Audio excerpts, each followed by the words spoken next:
Seja bem-vindo ao podcast do Ministério Fronteira. A mensagem que você vai ouvir foi pregada pela pastora Elaine Cruz, na nossa igreja na Barra da Tijuca, no Rio de Janeiro.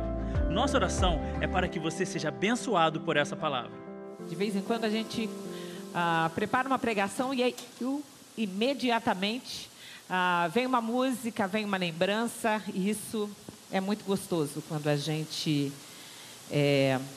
tem um tempo de vida com Deus. E eu sei aqui tem muita gente, algumas pessoas estavam cantando ali, e é muito bom quando a gente vai passando a nossa vida e essas músicas vão ficando, né? Em vários momentos, em alguns momentos a letra vem, a gente lê a Bíblia, lembra da música, a gente ouve a música, lembra da Bíblia, e é assim que a gente vai vencendo. Salmo 121, é um salmo pequeno, de 8 versículos, que eu gosto muito, e que eu gostaria de pensar com vocês hoje. Salmo 121, diz assim: levanto os meus olhos para os montes e pergunto, de onde me vem o socorro?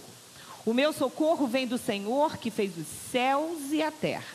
Ele não permitirá que você tropece. O seu protetor se manterá alerta. Sim, o protetor de Israel não dormirá. Ele está sempre alerta.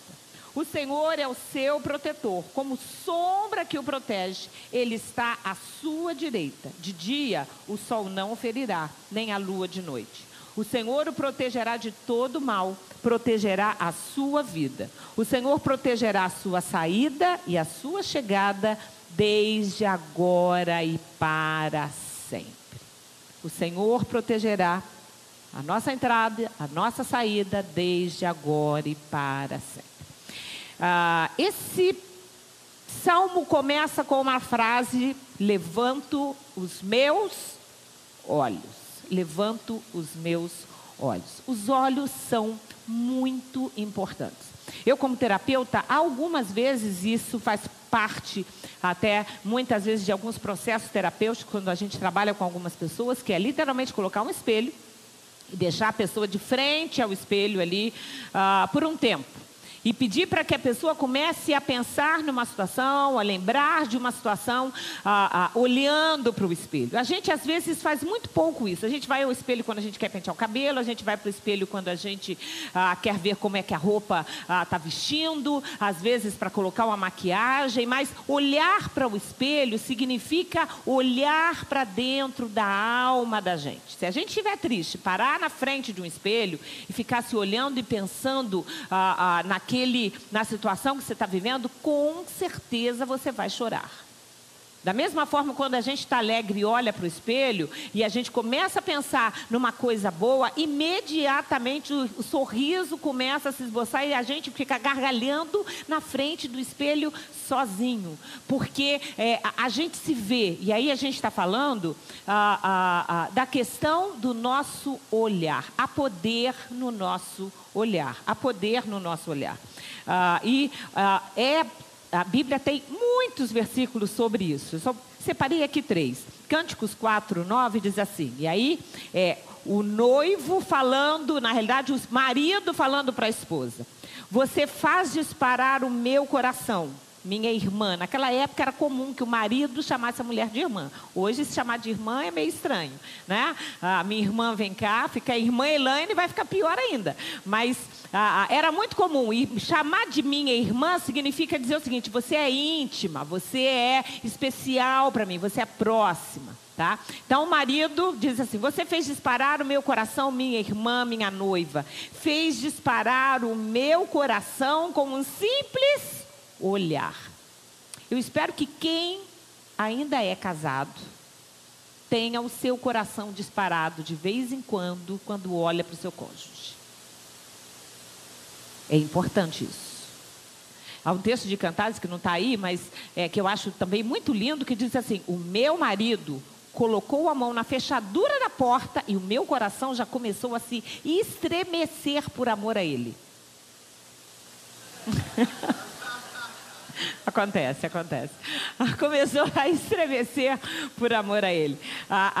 Porque a gente precisa manter esse olhar, aquele olhar que insinua eu amo você, que no casamento pode insinuar eu desejo você, que fora do casamento tem que ser como eu amo você, como você é bonitinho, como você é bonitinha, e para aí, né? Mas que no casamento precisa ser elaborado, né? Como a Bíblia diz aqui, olha, você fez o meu coração disparar com um simples olhar. Então, lição de casa para quem é casado: chegar em casa hoje, depois dos filhos deitados, porta trancada, aquela lingerie especial, olha olho no olho até o coração disparar. Jó 17:7 diz assim: meus olhos se turvaram de tristeza, o meu corpo não passa de uma sombra. Aqui a gente tem uma outra situação. Os olhos estão tão tristes, que o corpo daquela pessoa não passa de uma sombra, envergado, pesado, parado, sem vida. Porque os olhos, se estão turvados de tristeza, é porque a alma está muito triste. Quando os olhares estão tristes, o corpo sente, a psique sente. Provérbios 15:30 dá uma outra situação. Se a gente fosse falar só sobre isso, a gente ficava à noite aqui, porque a Bíblia tem muitos textos sobre olhar.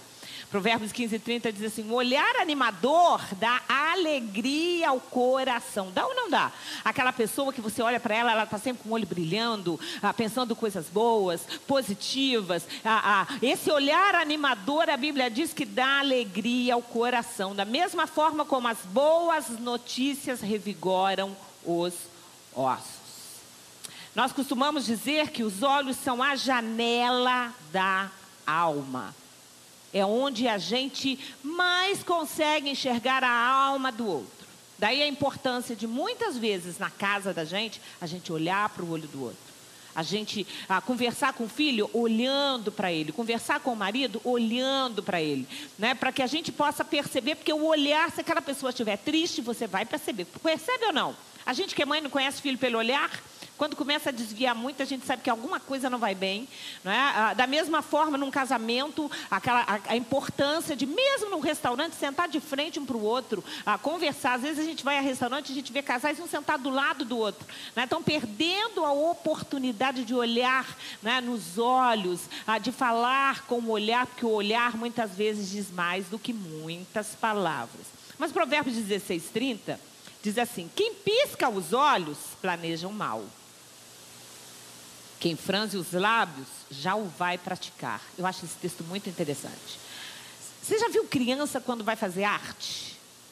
Criança quando vai fazer arte, ela chega a dar aquele sorrisinho, né? A gente percebe quando passa uma ideia na cabeça dela. Percebe ou não percebe? Nós adultos não mudamos isso não.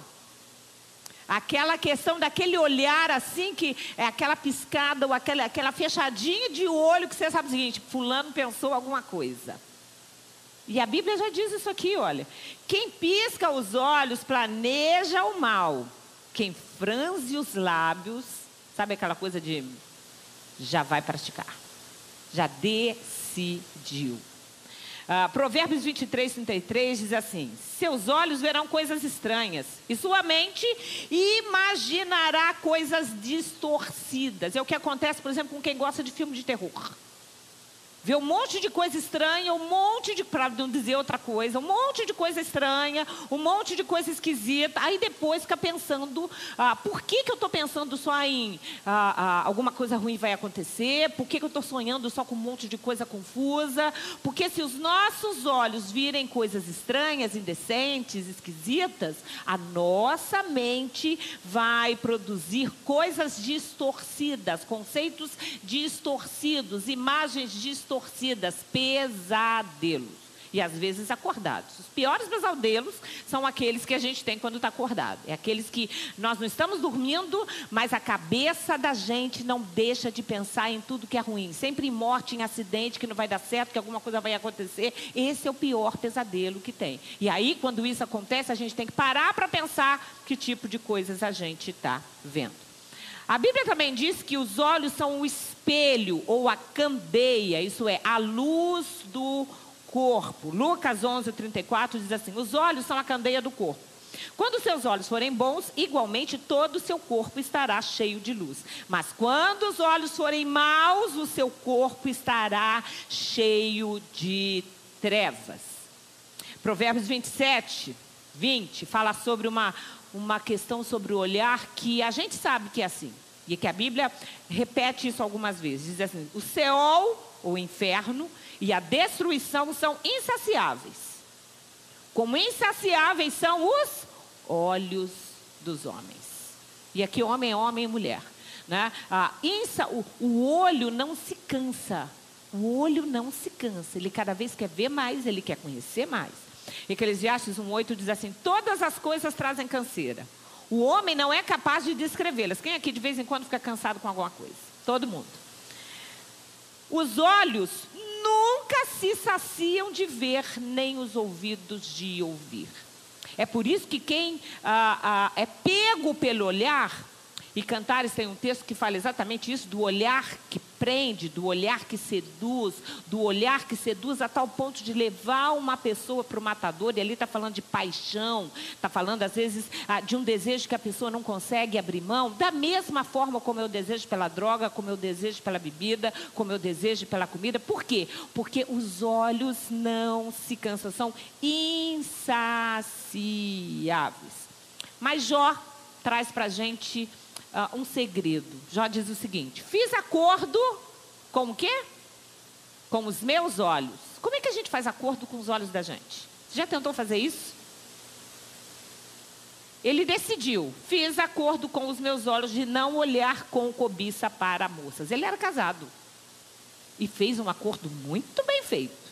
É ou não é? Todos os homens casados e mulheres casadas deviam fazer esse acordo. Não vou olhar para quem não é meu marido, para quem não é a minha mulher. Ele fez um acordo com os olhos. E a gente precisa aprender a fazer um acordo com os olhos. Não vou colocar os meus olhos numa prateleira de doce se eu não posso comer. Não vou colocar os meus olhos numa pessoa se ela não é minha. Não vou colocar os meus olhos em coisas que eu sei, como nós conversamos ontem com o Fronte, que vão trazer impureza para a minha vida. Não vou colocar. Esse é um acordo que a gente faz com os olhos. Da mesma forma como tem gente que tem que fazer acordo com as mãos, tem gente que tem que fazer acordo com o pé. Não vou naquele lugar, não vou voltar, porque nós fazemos acordo com os membros do nosso corpo. Eles estão sujeitos à nossa vontade. O pé não vai sozinho, a mão não faz sozinho, o olho não olha sozinho, só fazem porque nós os direcionamos. Então, eu e você temos controle nos nossos apetites, nos nossos desejos, nos nossos vícios, em tudo e qualquer coisa que a gente quiser. Você entendeu isso? Pode dizer amém? Portanto, direcione muito bem o seu olhar. Provérbios 17, 24 diz assim: o homem de discernimento, isso é, sábio, inteligente, mantém a sabedoria em vista. O que é bom, o que edifica, é o que está na vista dele. Mas os olhos do tolo perambulam até os confins da terra. É aquela pessoa que cuida da vida de todo mundo, que tem uma ideologia maravilhosa, que fala sobre todos os assuntos, mas é incapaz de organizar sua vida, o seu casamento, os seus filhos, a sua família. Os olhos de quem é sábio, ele fica ali guardando as questões que vão fazer bem para ele. Provérbios 4 diz assim: olhe sempre para frente, mantenha o olhar fixo no que está diante de você. O Álvaro pregou aqui na quinta-feira falando sobre a direção, e eu achei muito interessante, porque tem gente que dirige, pensa tanto nas coisas que ficaram para trás, que ao invés de olhar para frente, fica o tempo inteiro olhando para o retrovisor. Se você dirigir o seu carro olhando para o retrovisor, o que vai acontecer? Vai bater com certeza, né? Vai bater na frente, né? Mas não dá para olhar para o retrovisor e ficar olhando para trás. E a Bíblia já diz isso aqui: olhe sempre para frente, mantenha o olhar fixo no que está diante de você. Veja bem por onde anda. Quem já ouviu isso aqui de mãe e de pai? Veja bem por onde você anda, veja bem com quem você anda. Veja bem por onde anda e os seus passos serão seguros. Hebreus 12 diz assim: portanto, também nós, uma vez que estamos rodeados por tão grande nuvem de testemunhas, livremo-nos de tudo que nos atrapalha e do pecado que nos envolve, e corramos com perseverança a corrida que nos é proposta, olhando para Jesus. Você pode repetir isso comigo? Olhando para Jesus, autor e consumador da nossa fé. Ele, pela alegria que lhe foi proposta, suportou a cruz, desprezando a vergonha, e assentou-se à direita do trono de Deus. Na nossa caminhada com Deus, a gente tem que olhar para Jesus. A Bíblia diz que nós precisamos ser imitadores uns dos outros. Então, a fé cristã promove isso para a gente, o que é muito bom. Você ouvir um testemunho que fortalece a sua fé, você está do lado de uma pessoa que é crente como você, e o exemplo dela te impulsiona e te estimula a ser mais crente. Isso é muito bom, por isso que a gente precisa vir à igreja, a gente precisa compartilhar a fé, a gente compartilha testemunhos, é importante porque a gente vai fortalecendo a nossa fé. Mas a gente ainda assim precisa aprender a olhar para Jesus. Ele é o autor da nossa fé. Ele é o autor da nossa salvação. Foi Ele que suportou a cruz no nosso lugar. Foi Ele que pagou o preço da nossa redenção. E Ele é o maior exemplo que eu e você temos de um homem segundo o coração de Deus. Mas o texto segue, o Salmo. Ainda estou no pedacinho do primeiro versículo, que diz assim: levanto os meus olhos para onde? Para os montes. Ele está olhando para baixo ou olhando para cima? Para cima. Elevo os meus olhos para os montes. Ele não estava falando de um monte específico. Ele estava falando o seguinte: eu levanto o meu olhar. Eu elevo o meu olhar à altura dos montes, que é aquilo que era mais alto que ele podia ver, porque dali para frente era o céu. E aí a primeira coisa que a gente precisa entender é que crente não tem que andar cabisbaixo. Não tem que andar olhando para baixo. Não tem que andar com um olhar pessimista. Não tem que estar sempre olhando para o pé, para o chão. Não é assim que se anda. Não é assim na vida cristã que se caminha. Eu tenho um problema de vista e eu preciso olhar para o chão quando eu caminho, né? Aí estou falando literalmente, não na vida cristã. Mas na vida espiritual a gente tem que olhar para frente. A gente tem que olhar mais do que para frente, para o alto. Elevo os meus olhos para os montes. Olha que interessante, o Salmo 25 diz assim: os meus olhos estão sempre voltados para o Senhor, pois só Ele tira os meus pés da armadilha. A armadilha está onde? A armadilha está onde? Está no chão. Está dizendo o seguinte: olha, para eu tirar os meus pés da armadilha, eu fico olhando para o chão, para a armadilha. Não parece uma coisa estranha? Na vida, para que a gente saia das armadilhas de Satanás, das armadilhas das pessoas, da armadilha que o nosso coração, que a nossa vontade às vezes também, muitas vezes deseja para a gente olha para cima. Os meus olhos estão voltados para o Senhor. Salmo 119 fala de uma outra realidade do olhar. Diz o seguinte: abre os meus olhos para que eu veja as maravilhas da tua lei. E isso é importante quando a gente começa a ler a Bíblia. E depois que começa, o tempo inteiro que a gente vai lendo a Bíblia ao longo da vida. Pegar a Bíblia Sagrada, ler a Bíblia Sagrada e falar: Deus, abre os meus olhos para que eu veja as maravilhas da tua lei. E é muito gostoso quando a gente... quem aqui já não passou por isso? Né? Quando você começa a ler a Bíblia, assim que entra na igreja, parece que é complicado de entender, ou não é? Né? Você lê várias vezes, às vezes acontece aqui na igreja, é muito comum, e eu gosto quando isso acontece, não reclamo, muito pelo contrário da pessoa ler. Esses dias mesmo uma querida mandou: pastora, eu estava lendo esse texto, não entendi, a senhora pode me explicar? Isso é ótimo, porque a pessoa que está lendo não compreendeu aquele texto, e aí, a partir do momento que vai, entende, e exatamente assim, a gente vai aprofundando, até que chega uma hora que você vai lendo, e a impressão que você tem é que o entendimento vai brotando, né? Você vai começando a compreender aquela leitura, e é essa oração: abre os meus olhos para que eu veja as maravilhas da tua lei. E aqui não está falando de olho natural, até porque se a gente leu, a gente já estava com o olho aberto, porque ninguém vai ler de olho fechado, né? Não é telepatia. Então a gente está lendo, mas está falando de olhos espirituais. Efésios 1 diz assim: oro também para que os olhos do coração de vocês sejam iluminados.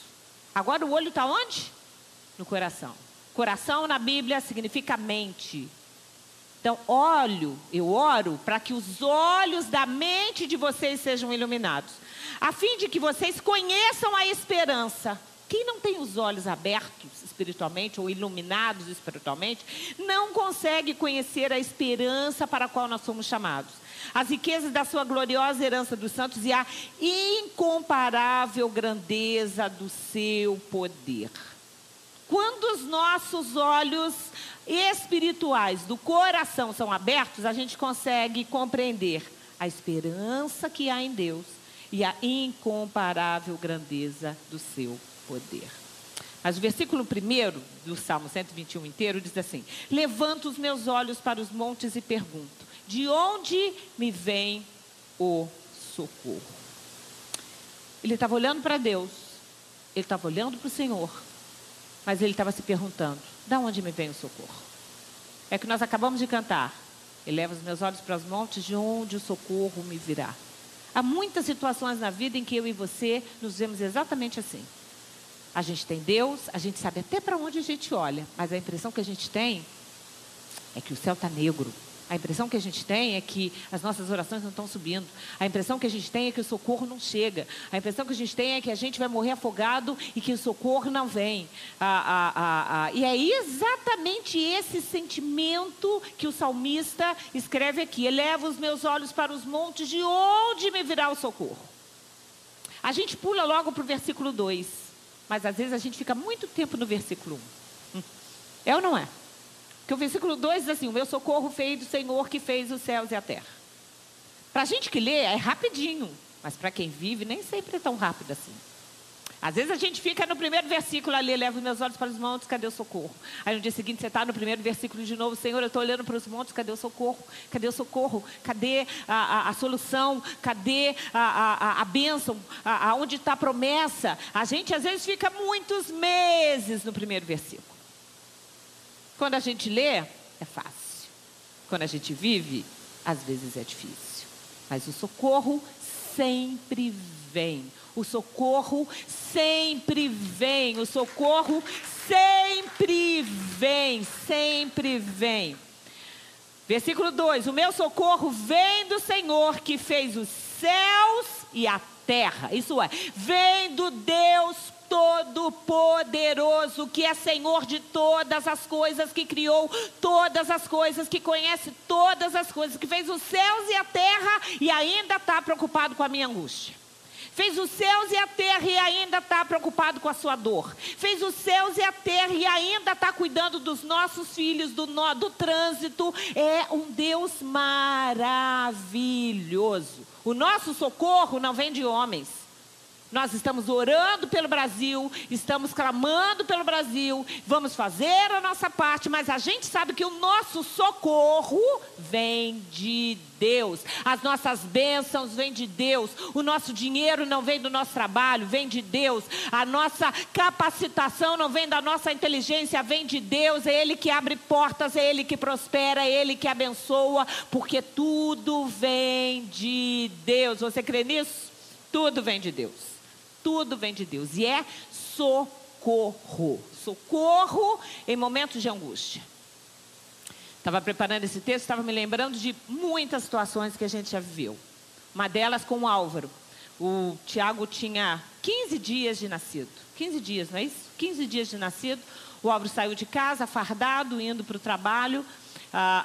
Pegou o carro, parou atrás de um ônibus. Quando ele olha para trás, tinha um caminhão da CCPL. Eu acho que nem existe mais CCPL. Era uma companhia de leite. Um caminhão, porque naquela época o caminhão, né, inteiro levava aquele caminhão sem freio, vindo atrás, segundo ele, só via aquele caminhão crescer no retrovisor, sem ter como sair.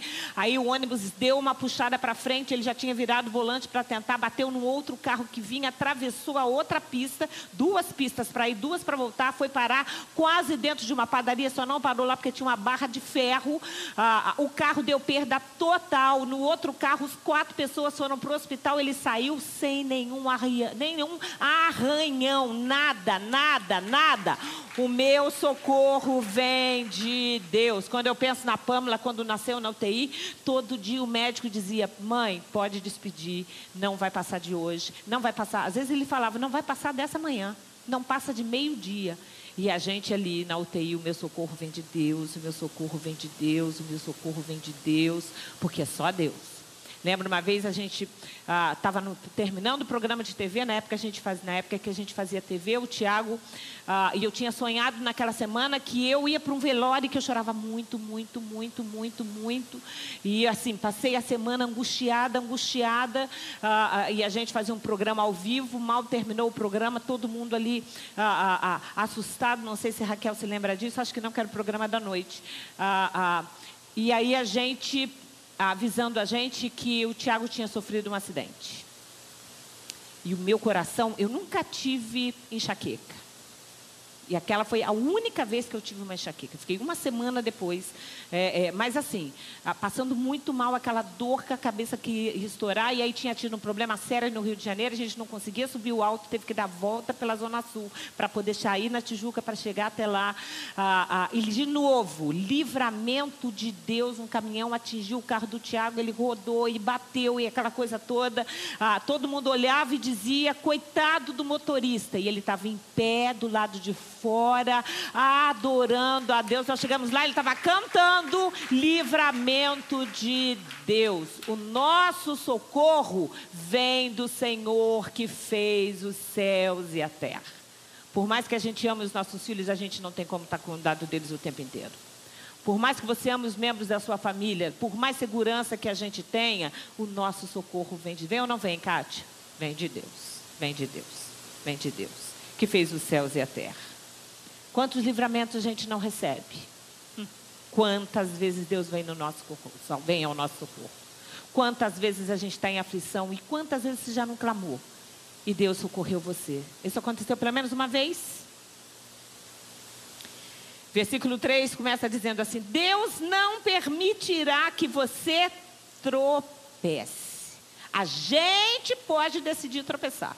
A gente pode decidir falhar. Agora, Deus, Ele vai cuidar da gente de tal forma que Ele não vai permitir que a gente tropece. Ele não vai permitir que a gente quebre. Ele não vai permitir que você vá terminar os seus dias sozinhos. Ele não vai permitir que você seja envergonhado. Ele não vai permitir que você seja confundido com uma outra pessoa. Ele não vai permitir que treva alguma chegue à sua casa, que maldição alguma atinja a sua família, que coisas ruins aconteçam, porque a gente tem um Deus que é todo poderoso, Senhor dos céus e da terra. Você não vai ser envergonhado ou confundido. Você vai alcançar as promessas de Deus. É por isso que a gente canta aqui: eu vou viver, não morrerei, vou declarar e me alegrar, Cristo em mim. Livre sou pelo seu poder. Deus vai à nossa frente, quebrando o inimigo. Seu reino para sempre inabalável, pelo seu poder. Caem as muralhas e nós vamos celebrar. A gente celebra livramento de Deus. Portanto, sempre que você receber livramento de Deus, sempre que você for abençoado por Deus, celebre, pule, grite, exalte, dê testemunho, porque é motivo da gente celebrar. Sim, continua o texto. O protetor de Israel não dormirá. Há uma linguagem que diz não dormitará, não dormirá. Ele estará sempre alerta, sempre alerta. Uma vez eu vivi uma situação bastante difícil. Eu saí aqui do downtown, morava na Tijuca, saía do downtown cerca do último paciente e terminava 10 horas, 10h15, sempre atrasava até sair, pegar carro, não sei o que, pagar estacionamento, saía do downtown geralmente 10h30, 15 para as 11, para atravessar o Alto da Boa Vista para chegar na Tijuca. A gente morava na Tijuca. E uma vez voltando, tinha um ônibus, sempre um ônibus, né? Um ônibus parado. Num ponto, eu nunca paro muito colado, parado um pouquinho atrás, e de repente surgiram 4 homens. Todos eles armados. Eu tinha um Corolla na época com 4 portas, todos eles armados e 2 já tentaram entrar do lado nas portas de trás, o outro puxou, um ficou na minha frente. E naquela hora a única coisa que a gente fala é o quê? Jesus, Jesus. Eu só olhei aqui e falei, Jesus, à noite, 11 da noite, Alto da Boa Vista. Vocês sabem que ali é uma pista para ir, uma pista para voltar, quem conhece. E eu me lembro que eu só falei Jesus. A hora que o cara saiu da frente, Eu nem via muita coisa porque o ônibus estava um pouco mais à frente, não sabia quem vinha do outro lado. Não façam isso, mas eu fiz, enfim, eu sou assim nessas situações. Eu simplesmente pisei no acelerador, cortei o ônibus e eu só ouvi barulho de tiro, mas era muito tiro. Vinha um carro atrás, fez a mesma coisa, e eu acabei de subir o alto, desci o alto, cheguei lá embaixo, tinha um carro de polícia, parei, e assim, o tempo inteiro descendo, orando, dizendo, acabou, o carro está cheio, mas assim, era barulho, muito barulho de tiro. No que eu parei, o carro que vinha atrás de mim também parou, porque fomos os dois acelerados, descendo, a impressão, né, que você tem é que a pessoa está vindo atrás. Eu parei o carro, perto de um carro de polícia, desci do carro, e o policial perguntando o que tinha acontecido. Eu queria olhar o carro e falar o que tinha acontecido. O cara desceu o carro dele todo cravejado de bala. Não tinha um furo de bala no meu carro. Não me perguntem como. Isso era uma sexta-feira à noite. Sexta-feira à noite. Domingo de manhã eu estou chegando na igreja e uma senhora que eu gostava muito, aliás, amo muito até hoje, ela chegou para mim e falou, Elaine, na sexta-feira, falou exatamente, sexta-feira, era 11 e pouco, eu já estava dormindo, mas Deus me acordou, eu acordei com Deus me falando assim, avisa a Elaine que eu cobri o carro dela. Foi só isso, só isso. Ela estava dormindo, mas Deus acordou ela, porque o nosso Deus não dorme, Ele não tira um cochilo sequer, Ele cuida da gente o tempo inteiro. E mais do que Ele cuida, Ele olha para a vida da gente, Ele planeja a vida da gente, Ele organiza a vida da gente, que é exatamente assim. Quando a gente olha, e se o homem vê um fugitivo e perdedor, Deus enxerga um libertador. Se o homem vê um fugitivo e perdedor, Deus enxerga um libertador. Foi o caso de Moisés, fugido do palácio. 40 anos morando no meio do nada, no meio do deserto, cuidando de ovelha, no meio do nada.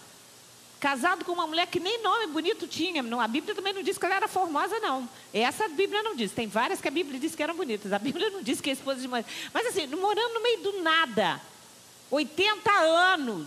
Com certeza as pessoas olhavam para ele e pensavam assim, acabou. Mas Deus olhava para ele e viu o libertador do povo de Israel. Aquele que ia ter o privilégio de pegar o bastão, tocar no Mar Vermelho e passar pelo meio do Mar Vermelho assim. Se o homem só vê um pescador de peixes, Deus enxerga um pescador de homens. Foi o que aconteceu com Pedro. Deus falou para Pedro, não quero você pescando peixe. Eu vou fazer de você um pescador de homens. Se o homem vê só um prisioneiro abandonado, Deus enxerga um governador. E eu estou falando de quem? De José. José, vendido pelos seus irmãos, abandonado pela família. Seus irmãos venderam ele como escravo para os egípcios. Aí ele é acusado falsamente por uma mulher que desejava fazer sexo com ele e ele nega porque era a esposa do seu patrão. Aí ele vai parar na prisão porque ela diz que na realidade era ele que tinha dado em cima dela. Um monte de injustiça, um monte de calúnia, largado dentro de uma prisão ali por 4 anos. Ninguém dava nada por Moisés, por José. Mas Deus olhava para ele e via governador do Egito. Se o homem só enxerga uma órfã bonitinha, ou bonita, ou bela, Deus enxerga uma rainha poderosa. Quem é essa? Esther. Se o homem só vê um pastor de ovelhas, Deus enxerga um rei que tem o seu nome eternizado. Que rei é esse? É o rei Davi. As pessoas olham para a gente e dizem assim, é só. Deus olha e diz, é rainha, é rei, é sacerdote, é povo real, é escolhido, vai morar no céu comigo, é meu filho. É isso que Deus vê quando olha para mim e para você. Versículo 5 diz assim, o Senhor é o seu protetor, como sombra que o protege, Ele está à sua direita. Nós temos um Deus que nos protege. E Ele é como uma sombra, uma sombra. Eu sou paulista, não sei se é por isso, assim, Se eu puder caminhar por sombra, eu caminho por sombra e não pelo sol. O Álvaro já gosta de sol, eu gosto de sombra, né? Eu gosto de vento e sombra. Ele gosta de sol, né? Sem vento. Porque a sombra refresca, é ou não é? E a Bíblia diz que Deus é como uma sombra que nos protege.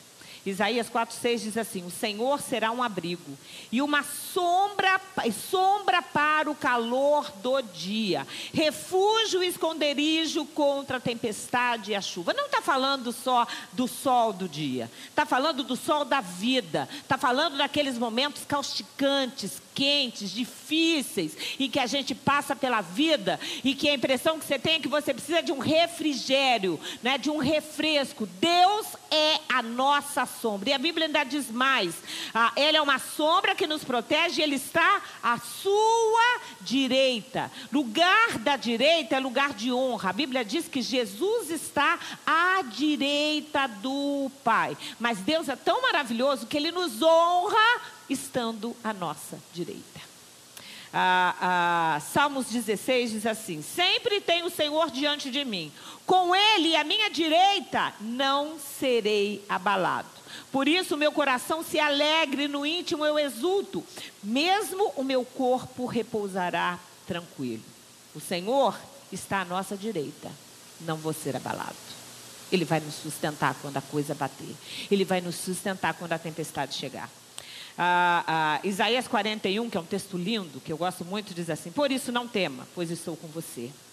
Não tenha medo, pois sou o teu Deus. Eu o fortalecerei e o ajudarei. Eu o segurarei com a minha mão direita vitoriosa. Não é só uma mão, não, é a mão de Deus, direita e ainda vitoriosa. Todos os que o odeiam certamente serão humilhados e constrangidos. Aqueles que se opõem a você serão como nada e perecerão. Embora procure os seus inimigos, você não os encontrará. E os que guerreiam contra você serão reduzidos a nada. Pois eu sou o Senhor, o seu Deus, que o segura pela mão direita e lhe diz: não tema, eu o ajudarei. Você pode dizer amém? Esse é o Deus que vai nos segurar pela mão direita. Você pode levantar sua mão direita e falar: pode segurar, Senhor, pode segurar. E Ele está dizendo para você: não tema, não tema, eu estou segurando você e eu vou te ajudar. Você crê nisso? Pode dizer amém? De dia o sol não o ferirá, nem a lua de noite. A Bíblia gosta, a linguagem bíblica tem muito dessa composição de dia e noite, luz e trevas, sol e lua, mostrando exatamente uma dualidade, uma oposição. O dia é claro. No dia a gente vê as coisas. No dia a gente enxerga os fatos. E fala daquelas situações em que você consegue antever, você consegue perceber. E aí a gente, de vez em quando, tem que olhar e perceber: será que eu estou mais irritado do que o normal? Eu estou mais irritadiço do que deveria? O namoro no meu casamento acabou? A vida sexual dentro do casamento esfriou? Você está percebendo que um filho está se afastando de você? Está percebendo que o seu grupo de amigos não é um grupo de amigos com quem você tem que estar? A sua casa deixou de ser agradável, aquele local que você gostava de voltar? Vir à igreja para você está sendo um sacrifício? Não tem mais alegria? Sabe aquelas coisas que a gente percebe, que vão incomodando e que a gente precisa agir antes que a coisa fique feia? Aquelas percepções de dia. Porque de dia você consegue ver a ave vindo e você só vai deixar ela fazer ninho na sua cabeça se você quiser. De dia você consegue perceber as coisas acontecendo. Quando a gente fala da noite, a noite é escura. A gente fala de uma doença que aparece de repente, de uma operação que você tem que fazer às pressas, de um desemprego, de uma crise financeira, de uma questão às vezes doméstica, de traições, de calúnias, de coisas que nos acometem sem que a gente espere, mas que ainda assim a gente tem um Deus que nos livra de dia e que nos livra de noite. Sabe qual é o mais bonito disso? É que para Deus, a noite e o dia são a mesma coisa. Para Deus, até nas trevas tem luz. Salmo 139 diz assim: mesmo que eu dissesse que as trevas me encobrirão e que a luz se tornará noite ao meu redor, verei que nem as trevas são escuras para Deus. Isso é tão lindo, gente. Nem as trevas para Deus, elas são escuras. A noite brilhará como dia, pois para ti as trevas são luz. Sabe o que significa? A sua noite vai virar dia. Sabe o que significa? Que no meio da sua treva, no meio do seu problema, no meio da sua luta, no meio dessa batalha, no meio dessa guerra que você está vivendo, a luz vai brilhar, porque o nosso Deus é o Deus da noite, é o Deus do dia, e treva alguma é treva para Ele, é sempre luz. E isso é lindo. Por isso que o Salmo 91 diz assim: você não temerá o pavor da noite, nem a flecha que voe de dia. Olha aí de noite, de novo noite e dia. Nem a peste que se move sorrateira nas trevas, nem a praga que devasta ao meio-dia. Nada disso a gente vai temer, porque nós estamos escondidos no esconderijo do Altíssimo. Amém por isso? O Senhor o protegerá, versículo 7. O Senhor o protegerá de todo mal. Protegerá a sua vida. Deus vai mandar o quarto homem para andar com você dentro da fornalha. Deus vai fechar a boca dos leões e eles não vão fazer mal. Deus vai enviar um peixe, mesmo se você tiver errado, como era o caso de Jonas. Deus ainda foi tão bom que enviou um peixe para engolir Jonas, que não era uma baleia. Enviou um peixe que engoliu Jonas e deixou Jonas numa praia pertinho de onde Deus tinha mandado ele ir. Deus, sabe, colocou a vida de Jonas tudo em ordem de novo e deu para ele uma nova chance. Se você está precisando de peixe, Deus via até peixe para engolir a gente. O nosso orgulho, a nossa prepotência, a nossa teimosia, os nossos erros, e Ele direciona a nossa vida. O escape, o descanso, a cura, a recompensa está chegando. E aí eu gosto de uma outra música que diz assim: em tempos de guerra, nunca pare de lutar, não baixe a guarda, nunca pare de lutar. Em tempos de guerra, nunca pare de adorar, libere a palavra, profetiza sem parar, o escape, o descanso, a cura e a recompensa vem. Sem demora, o escape, o descanso, a cura e a recompensa vem. Você crê nisso? O escape, o descanso, a cura e a recompensa vem chegando, assim como a luz brilha, vem chegando. Versículo 8, o último versículo, diz assim: o Senhor protegerá a sua saída e a sua chegada, desde agora e para sempre.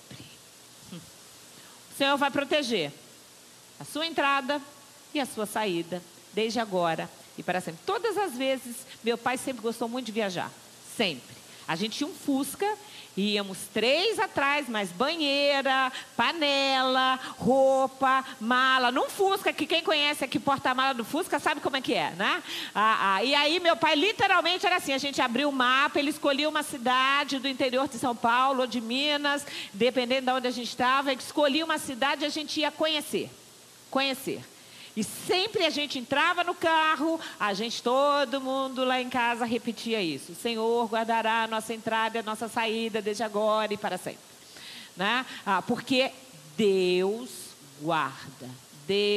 Já tinha uma música que a gente cantava, porque todo final de culto, na igreja que eu cresci, cantava essa música. Algumas pessoas devem conhecer, que é: o Senhor é quem te guarda, guardará de todo mal, tua entrada e saída, desde agora até o final. Toda a igreja cantando. Então a gente não só repetia o versículo, como cantava a música. Era a garantia de que com banheira, com Fusca ou sem Fusca, a gente ia e voltava em paz, graças a Deus. O Senhor guarda a nossa entrada e a nossa saída. Como Salomão pediu, Ele faz com que a gente entre e saia bem diante de todo o povo.